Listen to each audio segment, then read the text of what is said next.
Dragon's Egg by Robert L. Forward. All right, I just finished this book up and I'm going to give a spoiler free review. Just so you know, though, the back of the book and probably like the table of contents pretty much gives the whole plot of the book away. If you want to go into this book completely blind, I wouldn't watch this video, but I'm not going to spoil anything that just isn't already on the back of the book. All right, so Robert L. Forward. He is a very smart man. He was a physicist. He was into aerospace engineering. He has numerous patents. He received his doctorate. He spent a lot of time researching neutron stars and black holes, which is a lot of the concepts brought up in this book.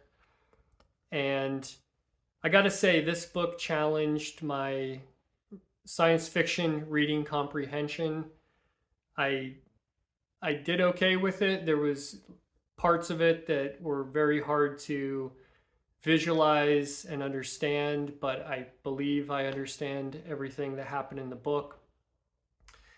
In the intro, or there's some accolades written about this book by some hard science fiction authors such as James P. Hogan, Hal Clement, Isaac Asimov, and Larry Niven, basically saying he's pushing the hard science fiction genre ahead.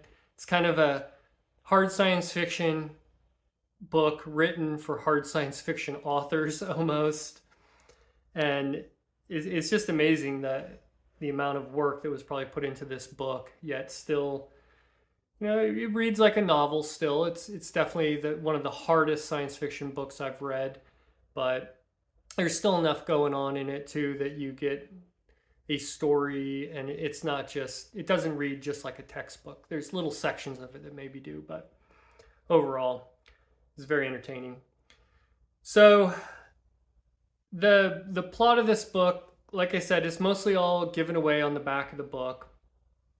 In the prologue, he sets up this event that turned this star into a neutron star, which basically took a star bigger than our sun and condensed it down into a 20 kilometer in diameter star. So it's super, super, super dense.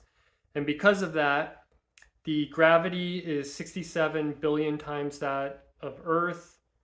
The magnetic field is 2 trillion times that of Earth. And because of some of these things, the time moves differently on the surface of this neutron star compared to how humans experience time. So in 1 hour that a human is experiencing time, 100 years goes by on the surface of this planet, the surface of this sun. So the prologue explains how this happened, and then this neutron star goes hurling through space, and it's going to come by our solar system. And as you get into the book, these humans in the year 2020, so Robert L. Forward wrote this book in 1980, and the time frame for the humans is 40 years past when he wrote it, so it's 2020.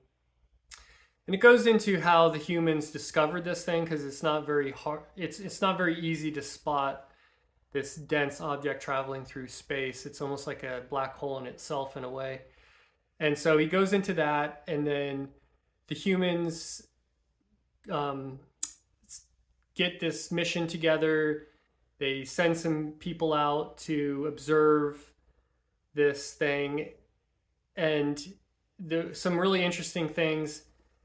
In order to observe this neutron star, and with gravity and gravitational force so strong, there's some really unique concepts of how they're able to manipulate some bodies to even get their ship close enough to observe this thing. So that was really cool. Now, the same time this is going on, we're introduced to these little creatures, and this is the sequel to the book, but there's this picture on the cover, and it shows these little creatures. They're called Cheela, and they have 12 eyes on these and little antenna things, and they're like these little bugs, and they somehow were able to, evolve on the surface of this star. And age since time goes by 100 years for every 1 hour of ours, the bulk of this book is the evolution of these creatures, going from primitive, almost club wielding creatures to creatures that surpass our intelligence towards the end of the book. Once again, it's all on the back of the book. It's not any spoilers. So, like I said, there's some really hard concepts of physics thrown in, but the majority of the book is the evolution of these creatures. And I found it pretty fascinating. He wrote these creatures almost he kind of humanized them, and that didn't seem very plausible to me at first, but I think since the book focused a lot on that, I think it made it a lot more readable for me because I could relate to them and how they evolved over this time frame. So eventually, once again, it's on the back of the book. The humans will get to meet these creatures, and the whole book, the 350 or 286 pages of this book, you'll go from the formation of the star to the humans launching a mission to the evolutionary path of these creatures to the interaction with humans. And it's pretty fascinating. Once again, a lot of these science fiction books give away the plot, and you kind of wonder what why, if you're going to be entertained reading this book knowing everything that's going to happen. But the amount of thought and science that he put into this book really kept me going, and following these little tribes of bugs as they evolved was pretty entertaining. So, pros and cons for this. The pros, I think there's some really interesting concepts that are thrown out if you're into hard science fiction that you'll appreciate. And then the evolution of these bugs was pretty fascinating.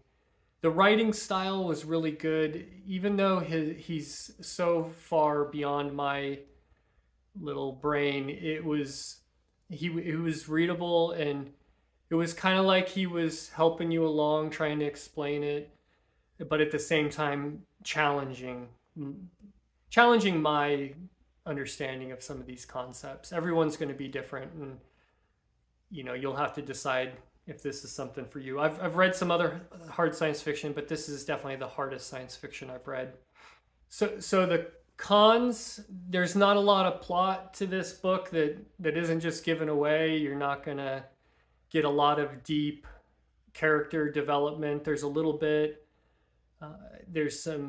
He humanizes some of these Cheela, these aliens that are on the surface of this planet, or the surface of this star. So you'll get a little character development and learn about some of them along the way, but it's not really a book about that. It's a book of ideas and science and hard science. So if you're not into that, you're not going to enjoy this book. I think if you really can't make it past the prologue of this book, which was a challenge for me, but I made it through it. So if you can get through the prologue of this book, it's not going to get much harder science fiction than that. So that's maybe who might want to read this. I definitely wouldn't recommend this to someone starting out in science fiction, or someone that wants to get their, if someone wants to start into hard science fiction, there's probably easier ones to go to first. So that's about it for that. I'll probably give this like 4 stars on Goodreads. It was very interesting, and I enjoyed it. I never felt like I was slogging through too much hard facts. It was kind of mixed up enough in there. But like I said, this is the hardest science fiction book I've ever read. So next, I was going to read Greg Bear's Blood Music next, but I think I kind of need a little bit of a palate cleanser. And on my list of the masterpieces of science fiction, I realized there was like 4 H.G. Wells books. So I've never read this one, The Island of Dr. Moreau.